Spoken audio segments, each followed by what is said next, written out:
quoi va servir tout cet argent? Est-ce que véritablement cet argent va être réorienté dans des projets structurants qui vont Non, il y a un profiter au programme. peuple burkinabé ou principalement permettre à la transition de maintenir sa base, maintenir son système et surtout mettre à l'abri les militaires qui garantissent le pouvoir de l'Ukraine. Sur la question de la transparence, il y a la question de la confiance, mais aussi de la transparence vis-à-vis de la diaspora et du peuple burkinabé. Déjà, est-ce que Ibrahim Traoré et son gouvernement prennent le temps d'expliquer d'où vient cet argent de la diaspora et d'autre part, à quoi cet argent va servir? Il Alors, y a maintenant, effectivement un document officiel qui annonce que les diaspora bonds vont permettre de financer des projets structurants au Burkina Faso. alors, en fait, la transparence ne se fait, que l'évaluation ne se fait qu'à la fin. Pour l'instant, on est en plein processus. Vous ne pouvez pas vous mettre à faire des évaluations alors que le processus n'a que commencé. Maintenant, attendez le bilan. Le bilan ne se fait qu'à la fin de ce processus. On verra si le gouvernement a utilisé à bon escient cette ressource de la diaspora burkinabé qui ont investi dans leur propre pays, tout en sachant qu'un investissement aussi dit des risques. Vous voyez? Moi, je pense que il faut plutôt attendre pour voir si cette réalisation, cette promesse a été faite, si cette somme a été investie dans ce qu'il a été décidé, c'est-à-dire que destiné, tout cela se fera après. A priori, a posteriori, mais pas a priori. Moi, je pense Mais que je parce ne qu'en laisse fait, le problème du timing pose encore plus cette question de la transparence, docteur Amezo, puisque le succès des Diaspora Bonds a été acté et la transition burkinabé s'en est félicitée. Et vient ensuite cette décision brutale de rompre, même si effectivement la transition peut se justifier par rapport à cette résolution qui a été adoptée au Parlement à son encontre. Mais il y a un problème de timing quand même qui peut susciter certaines interrogations concernant la transparence de cette transition. Écoutez, ils ont annoncé qu'ils sont en révolution. C'est-à-dire que pendant 3 ans, ils font un certain nombre de choses et qu'il faut leur faire confiance. Or, en économie, la confiance existe, mais le contrôle est meilleur. Donc, il faut mettre des institutions de contrôle qui soient des contre-pouvoirs, non pas pour empêcher, mais pour permettre ce qu'on appelle les mesures correctives, et c'est valable dans n'importe quel pays. Le Fonds monétaire international nous donne des chiffres au mois d'avril et le mois d'octobre. Ils passent leur temps à le corriger toute l'année, parce que l'économie est comme ça. Les gouvernements en France ou Burkinabé ou d'autres, ils annoncent un budget, mais ils passent leur temps à faire des mesures correctives. Il y a des budgets qui sont refaits, qui sont réajustés en fonction des événements. Et donc, je ne vois pas pourquoi, au nom de la révolution, et même au nom de la souveraineté, qu'il n'y ait pas cette possibilité qui est un droit quasiment économique. Il faut permettre qu'on puisse savoir comment ces fonds sont affectés. Or, si on empêche maintenant, et je viens sur votre question de transparence, si on empêche ces cerveaux de réfléchir au mieux pour leur peuple et pour rentabiliser en fait ce qu'ils sont en train de faire, dans tous les sens du terme, mais on empêche une partie de la population de contribuer au développement du pays. C'est en cela que votre problème de transparence devient très intéressant et qu'il faut justement que ce gouvernement, d'une manière ou d'une autre, réfléchisse sur le mot transparence et je peux faire le mot redevabilité au peuple, puisqu'on est dans la souveraineté. C'est le peuple qui doit savoir dans quelle voie on l'emmène. Comme on dit en Afrique, il faut savoir à quelle sauce vous allez être mangé, avec ou sans piment. Mmh. Alors, pour avancer justement sur le plan financier, l'argent de la diaspora transite par le système bancaire français, européen. Juridiquement et techniquement, la France a les moyens de durcir, c'est vrai, les contrôles, ou de restreindre en tout cas les flux sous couvert de lutte notamment contre le terrorisme. Est-ce que le Burkina Faso sous-estime les capacités de rétorsion financière de Paris dans ce que l'on peut appeler ce bras de fer? Abdelkerim. non, en fait, moi, je sépare la diplomatie de l'économie. D'abord, la France n'a pas intérêt de jeter l'huile de feu et de compliquer encore la situation, plutôt d'être dans la flexibilité et essayer d'aller vers la compréhension, la réconciliation, que encore dans la conflictualité, parce que ce n'est pas de l'intérêt de la France. L'ambassade a été fermée, mais le consulat existe toujours.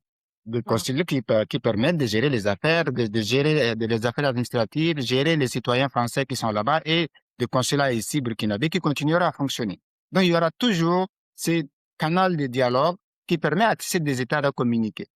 Si la France décide aussi de répondre de façon brutale et d'aller dans la conflictualité, la trajectoire sera différente que si la France temporise, va dans l'apaisement et peut-être aller vers une rabibouchage, la trajectoire sera différente. Alors C'est vrai que justement, la France a est-ce les que outils. la France a-t-elle a les encore outils quelque de chose à coercition. perdre? Abdelkérim, Ne la sous-estimez France pas. a-t-elle réellement encore quelque chose à perdre? Et Oui, d'ailleurs, qui a le plus à perdre dans la la France mesure a où beaucoup à perdre le parce gagnant, que, c'est celui qui contrôle les en flux fait, financiers. Et en l'occurrence, ce n'est pas le Burkina Faso, vous c'est la avez. France qui a le pouvoir là-dessus. Alors, on va regarder, Docteur Amezo. on va détailler qu'est-ce que la France gagne. Prenons d'abord, puisqu'on a une économie, puisqu'on parle d'économie, regardons uniquement la balance commerciale entre le Burkina et la France. Qui gagne? C'est toujours positif pour la France. Prenons maintenant sur le plan diplomatique, d'influence et de géopolitique. Le Burkina n'a pas une base militaire en France ou en Europe pour avoir des influences quelque part. Hein. Le Burkina ne compte pas sur l'influence diplomatique de la France pour aller convaincre ses partenaires au l'Union européenne ou à l'ONU. Mais la présence de la France dans le Sahel lui apporte déjà une présence géopolitique importante, une présence diplomatique importante et une présence économique dans un pays, dans une zone où, aujourd'hui, toutes les puissances ou même les concurrents de la France sont en train de s'installer. Une zone où les ressources minières et minéralières deviennent géostratégiques et stratégiques, même pour la France, qu'il soit le gaz, l'or. La France fera tout pour ne pas envenimer ces situations afin de pouvoir apaiser et continuer à être présent que d'aller dans la conflictualité. Vous parlez beaucoup de blocage des transferts de fonds des Burkinabés ou binationaux qui sont en France. Moi, je pense d'abord c'est impossible. Maintenant, s'ils le font, tout est possible. Il y a des tribunaux. Hein. Donc, les dépôts sont en fait et ils n'ont aucun droit.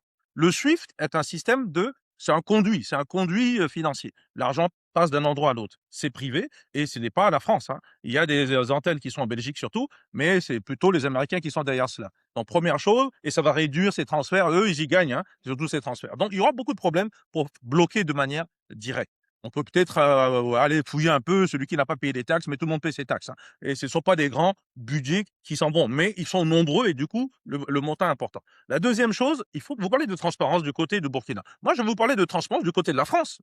Et oui, et moins des affirmations. Quel est le fond du problème? Et je veux mettre les pieds dans le plat cette fois-ci, parce qu'il faut qu'on en parle. Il y a une croyance, vraie ou fausse, nous sommes des analystes, hein, de l'instrumentalisation des groupes mercenaires, djihadistes, terroristes dans la zone. Burkina, Mali, Niger, voire même Algérie, Nigeria, etc. Ils sont souvent affiliés au JNIM, Al-Qaïda ou plus, ce qu'on appelle, nous, les mercenaires géopolitiques. Il faut que la France soit claire. Quel est le problème économique derrière? C'est que ces mercenaires, ou ces terroristes, vous mettez le mot que vous voulez, eux viennent, personne ne sait d'où vient le financement, on peut les trouver, personne ne sait qui les finance politiquement, encore moins leur donne des véhicules et de transport, et même de l'eau à boire. Mais ils gèrent quoi? Ils gèrent le trafic d'or, de carburant, de bétail, de drogue et tout ce que vous voulez dans la zone, y compris venant d'Amérique latine. Et l'argent part où? En fouillant, on a vu que ça repart dans le Golfe, dans le Maghreb, dans un certain nombre d'endroits. Et certains de ces pays en profitent. On ne va pas citer de pays ici pour pas avoir d'histoire. Y compris les nouveaux partenaires des pays sahéliens. On est tout à fait d'accord. Non, on est tout à fait. Je vous dis, nous sommes des analystes. On est tout à fait d'accord. Il n'y a pas de préjugés là. Il y a de comprendre un mécanisme. Donc j'essaie de vous expliquer moi. Et là, c'est l'enseignant qui parle. Pourquoi la France, pourquoi la Russie, pourquoi d'autres veulent passer par, entre guillemets, des mercenaires. Il faut dire le mot. Pour aller accéder à des matières premières qui peuvent négocier avec des gouvernements directement, dans lesquels chacun peut trouver et rééquilibrer ses comptes, comme disait mon collègue tout à l'heure. On ne peut pas avoir des comptes d'État systématiquement déficitaires sur plusieurs années.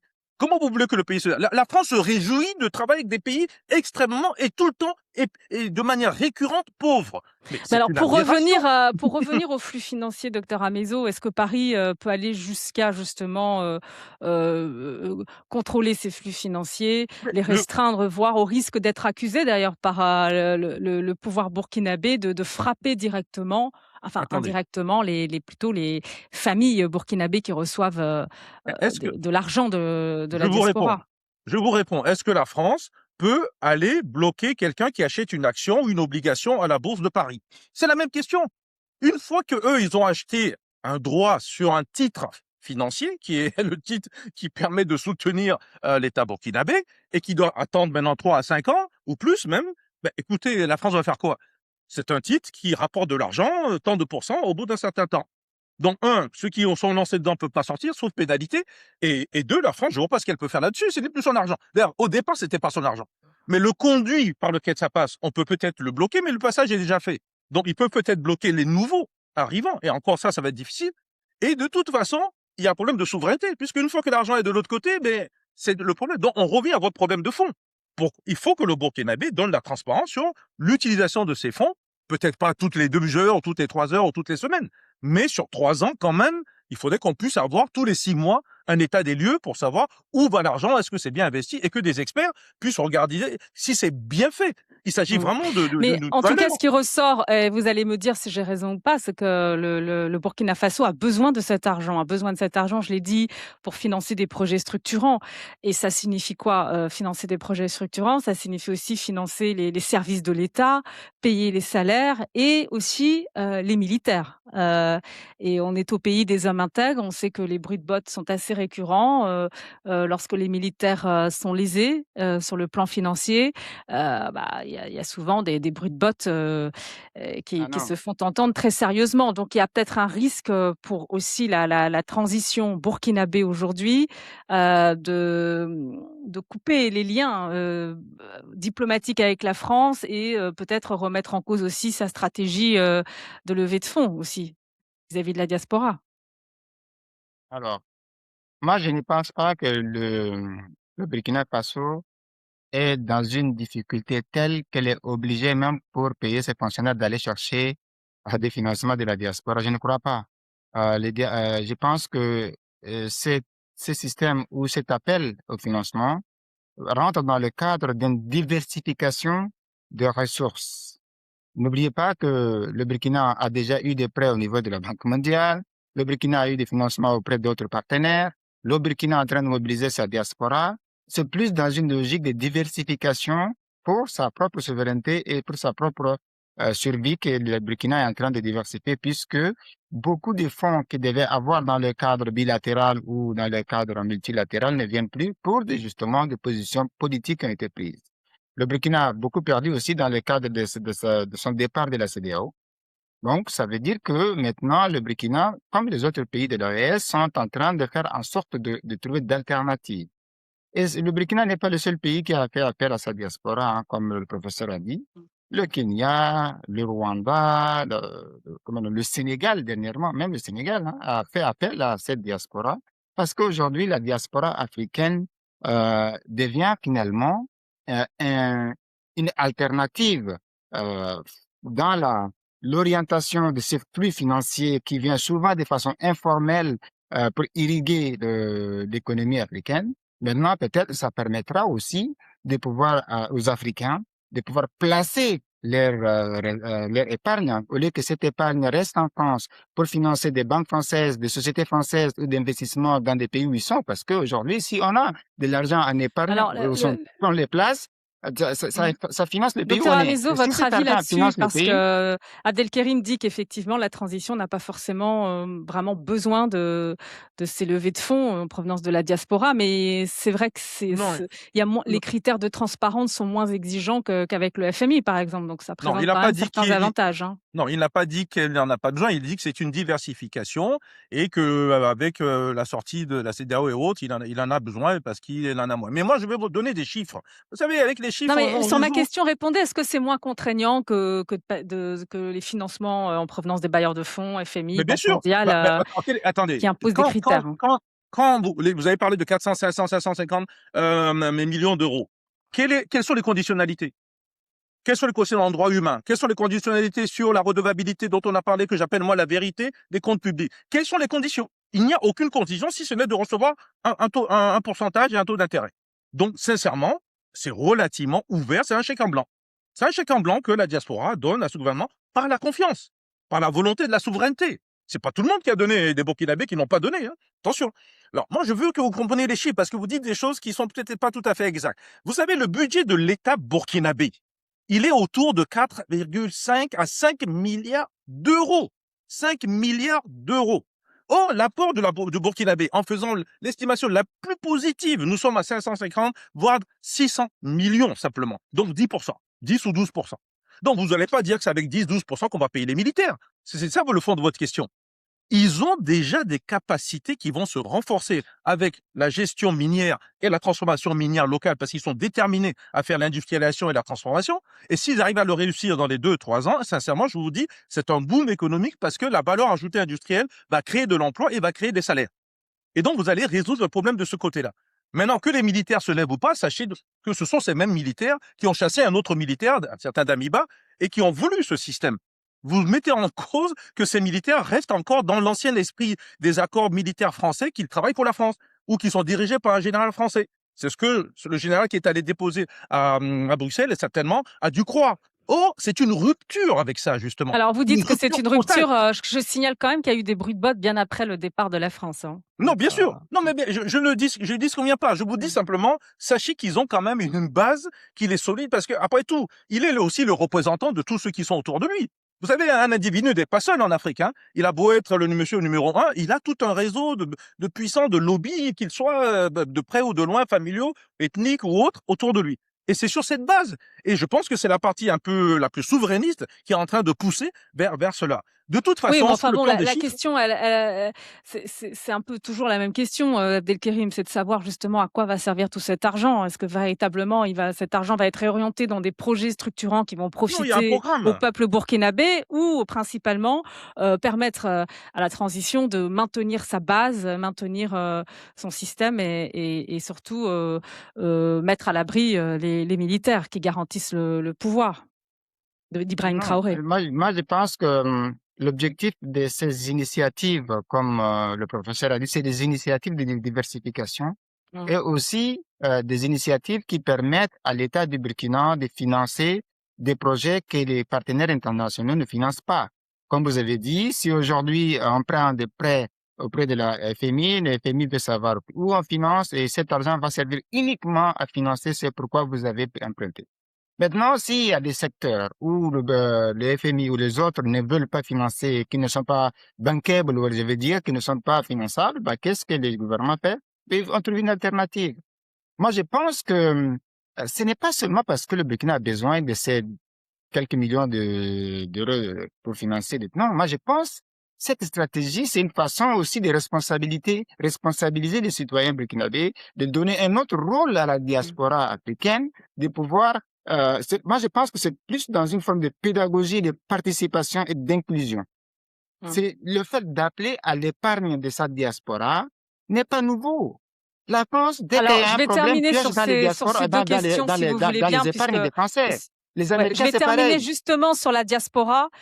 Plus de 9000 ressortissants burkinabés vivent en France, selon les dernières estimations de l'INSEE. Il faut savoir que le poids économique et social de cette diaspora dépasse cet effectif numérique, hein. Donc, justement, cette rupture diplomatique, très franchement, met-elle dans une situation inconfortable les Burkinabés qui vivent en France actuellement? Bien sûr, Sincèrement. ça c'est toujours, c'est vraiment très difficile. Ça, humainement parlant, il faut le reconnaître aussi.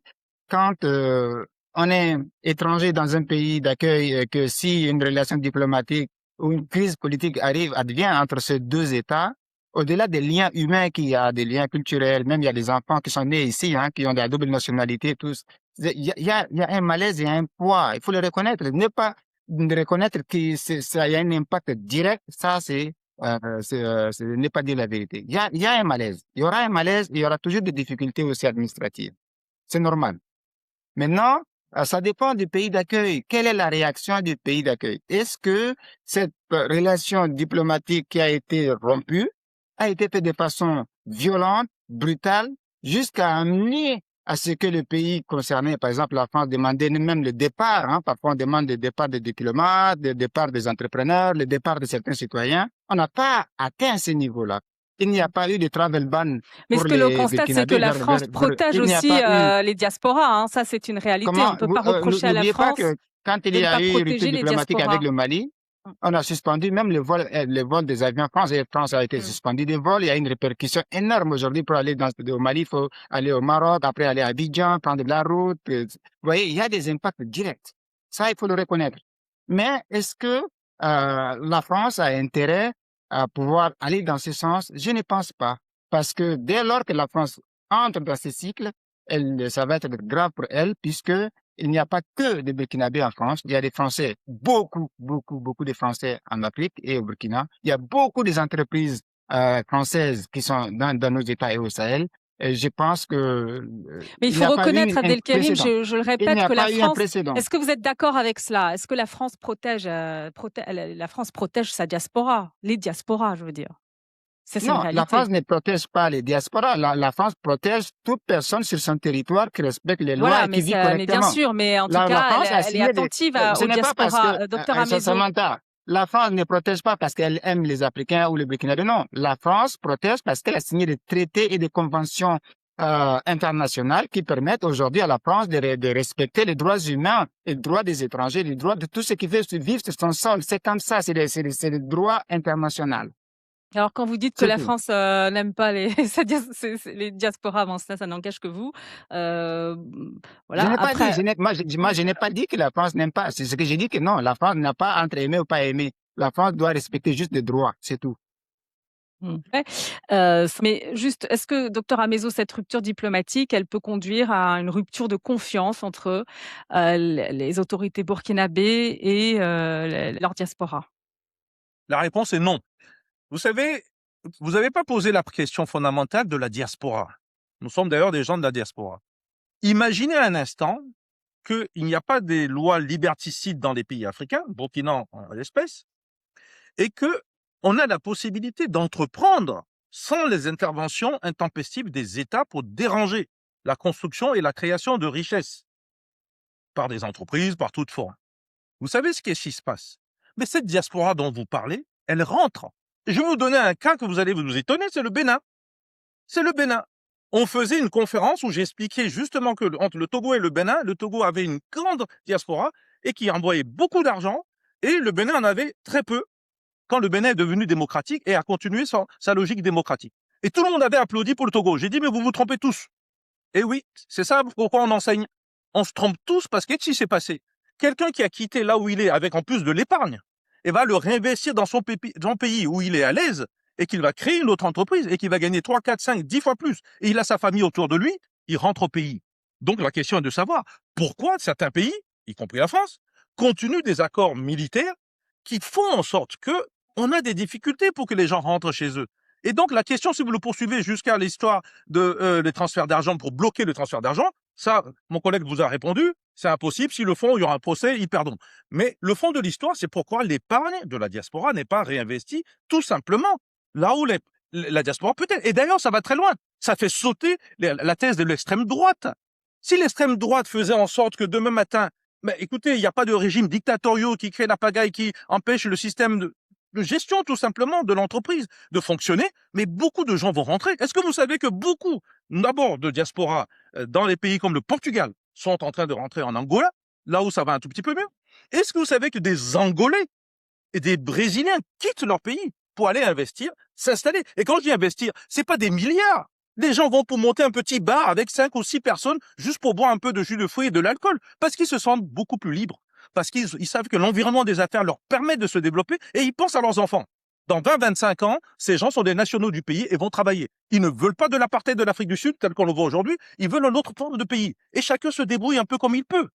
Et c'est ça la réalité d'aujourd'hui. C'est qu'en fait, beaucoup de ces États occidentaux, dont l'OTAN, passent leur temps avec des conditionnalités à empêcher cette souveraineté de se mettre en place sur le plan économique, j'insiste bien, sur le plan économique, et nos États ont des difficultés aussi de mettre la transparence pour qu'on puisse Oui, leur faire alors réellement là-dessus, confiance. on vous entend bien, mais reste quand même le problème des libertés fondamentales dans les pays Mais c'est la que transparence. l'on évoque, au Sahel C'est la notamment. transparence. Aujourd'hui, quelle est la diaspora qui veut revenir au Burkina Faso et au Mali aujourd'hui? Donc c'est une vraie question aussi, puisque les libertés ne sont pas forcément, enfin, ils ne bénéficient pas de cette diaspora, ne bénéficie pas du même espace de liberté qu'elle peut avoir dans des pays européens ou en France. Ça, c'est la réalité aussi. Oui, vous avez raison, mais Réalité dure à écoutez, Moi, je effectivement pense que, à admettre est-ce pour les que, pays sahéliens, mais c'est une réalité. prenons un exemple simple. Est-ce que depuis qu'il y a eu ces bruits diplomatiques, est-ce que le flux et les échanges ou le voyage des personnes de ces pays-là vers la France ou de la France vers leur pays d'origine a diminué? Est-ce que ça s'est stoppé? Non, parce que ça n'arrête pas. Deux, moi je suis d'accord avec vous dans le sens que aujourd'hui, il ne suffit pas de faire tout militaire.